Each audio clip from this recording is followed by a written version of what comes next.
Then they came for the online right. Recently, many of the online right-wingers that I know have been arrested by the police. And I know that a lot of my American friends have been very concerned about this. Are load seaters going to get a knock on the door? Are you going to get a knock on the door? And the answer is, I don't know. But lots of people that I do know have been getting the knock at the door. This is the notorious Steve Laws. He's probably the farthest right person I know when it comes to questions of remigration. His position is literally every single one, which I think is a bit strong. But he says that I was arrested a couple of days ago for an alleged post on X. I have strict bail conditions and can't actually discuss anything related to the case. I'm currently under investigation. Will update you all with more information as and when I can. So who knows exactly what he's been dragged in for, but I have to say, Steve has been a bit of an Icarus when it comes to this. We are not a free country. We are absolutely not a free country. We do not have free speech, and Steve Laws posts as if he has First Amendment protections. He knows he doesn't, and I mean, I wouldn't take the risk posting some of the things that Steve posts. Now, I'm not saying that he's wrong or anything. What I'm saying is, I think that this was probably on the cards. But then you have other people, such as Pete North, who posts under Northern Variant. And here's a video of him being arrested by North Yorkshire's hate crime police, who came at like 9:30 at night, which is pretty Soviet when you think about it, going very late at night so the neighbours don't see, to arrest him, and they put him in the back of the van and took him off. And he was with them for however many hours until they eventually let him out. And this is kind of mental. The North Yorkshire police spokesperson says, following the receipt of a report, a man was arrested yesterday on suspicion of publishing or distributing written material intended to stir up racial hatred. He has been released on bail while inquiries continue. Now, this is doubtless what happened to Steve as well, as in someone took exception to what he had said and reported it to the police. And the police looked at it and went, well, that person's racist. They looked at what Northern Variant had posted and went, that person's racist, and we're going to come and get them because being a racist in Britain is a crime. You are not allowed to basically have thoughts that are considered to be racism by the powers that be. And they will come and arrest you. And so they have. And this is what Pete thinks that he was arrested over. You'll notice that fuck Palestine, fuck Hamas, fuck Islam. Now, that's probably the bit that really triggered them. We have, I guess you could just call them blasphemy laws.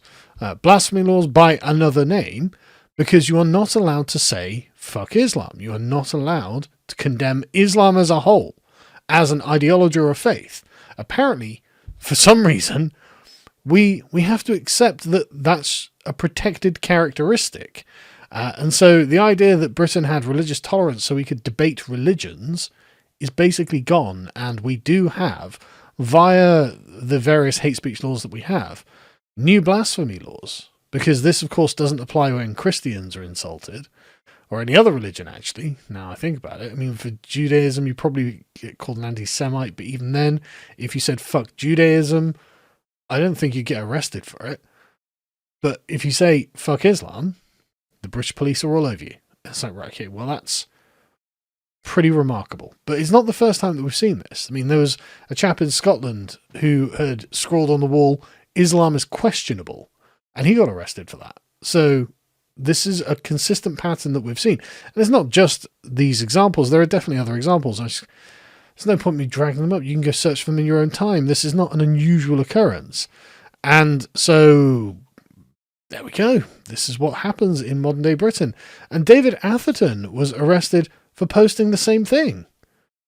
Weirdly, Tommy Robinson didn't get arrested for posting it. But I mean, I suppose it's only a matter of time. But yeah, David Atherton got arrested for this and was threatened if he did not attend an interview. He got a call saying no further action. So it could be that Pete will just get a, slap on the wrist, go away, don't do it again.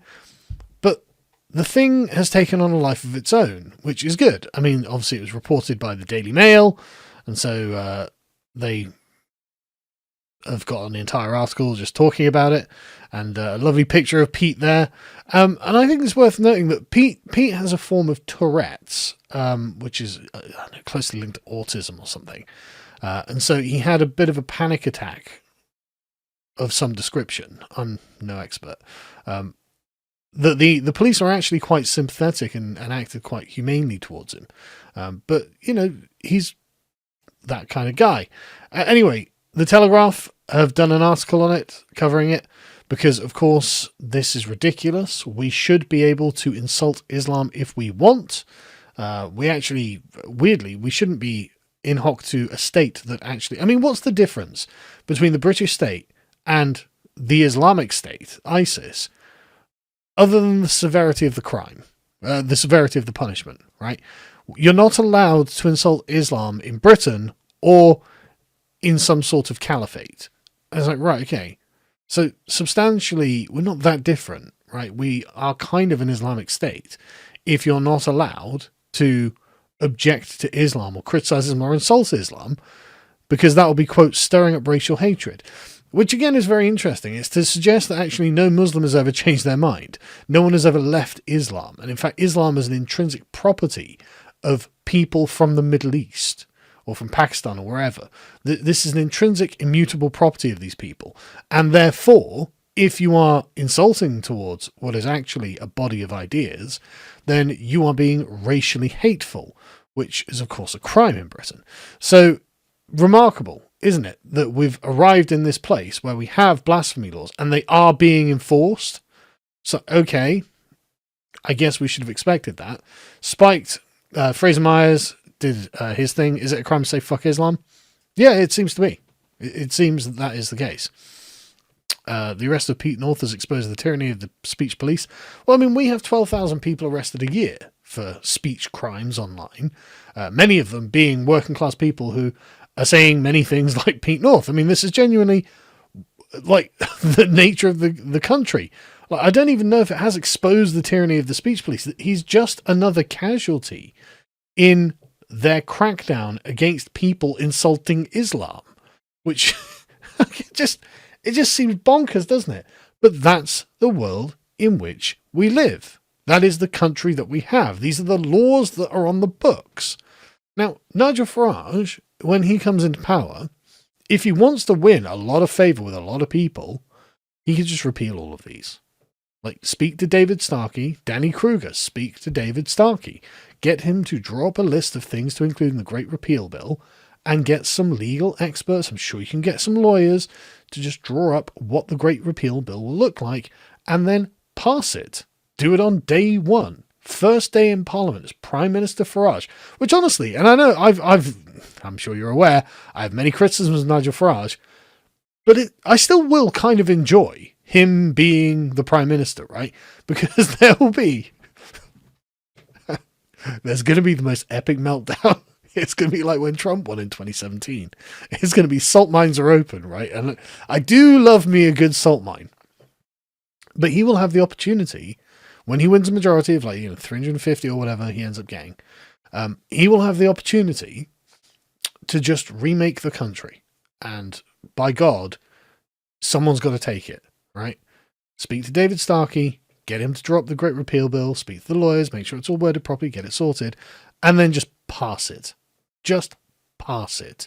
Just get it through, get all of this crap out of our legal system. Just get it gone. We don't want this. We should be able to say fuck Islam. We should be able to say whatever we want. It should be that an Englishman should never be arrested for the things that he says, for voicing opinions. There should be no opinion policing.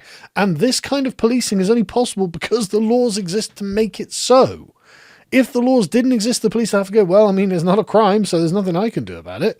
And obviously get rid of the non-crime hate incident nonsense. And you can start restoring the police to something approaching normality, like how they used to be. It is actually possible to do all of this. All of this was done by fiat, through legislation.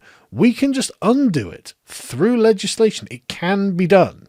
It's actually completely eminently reasonable to do, and so we ought to do it. This is the way things should be. Everyone knows this is ridiculous, tyrannical. I mean, it's just so bad. And it should never have come to this. And yet here we are. So anyway, I think my favourite thing about this was former Prime Minister Liz Truss tweeting about Pete North, which if you'd asked me 5 years ago, is that a thing that's ever going to happen? No. Why would I have thought that would be a thing that would ever happen? And yet here we are. And the thing is, she's got a great take on it. Liz Truss, like, morbid Paramore there. The hindsight realization that Liz Truss was the best PM in a decade wasn't really a twist I saw coming. To be honest with you, I actually really agree with a lot of what Liz Truss is saying these days. And I think that she just got completely done over by the establishment. Like, this is a great take, right? The police are doing themselves untold damage with the taking in of FU Daily, which is his thing, and others. The police hide behind operational independence. In fact, the senior ranks are a fiefdom that have been captured by leftist ideology. Police chiefs need to be hireable and fireable and accountability restored. Bang on the money. How is that not correct? Yes, that's exactly what needs to happen. And the problem is, it is possible for leftist ideology to do this because they're not accountable. They're only accountable to the government. And of course, if the government's a bunch of left-wingers, why would they care? Anyway, Pete pointed out that actually the chaps, like I said earlier, the chaps who arrested him, the police officers who arrested him, weren't bad guys. The fault lies with the police commanders who sent them. I can pick fault with his approach, but Pete is prone to being very critical, maybe autistically critical about some things, but that's one of the reasons I follow him, to be honest.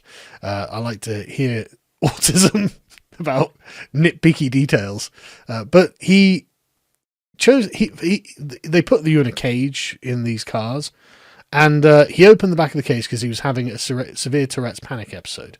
And the guy went outside of the rules for his, safety, and opened the cage just so he could calm down. Which I don't know anything about having these kind of panic attacks, but like that's at least a kindness. So it shows there is some humanity left in the police. I can't help but imagine they're like, am I really arresting people for memes? Is that really what I signed up for? The meme police? Like, there are actual criminals out there who are going unpunished for all sorts of things. And yet here I am arresting an autistic man for posting a meme saying fuck Islam. Incredible.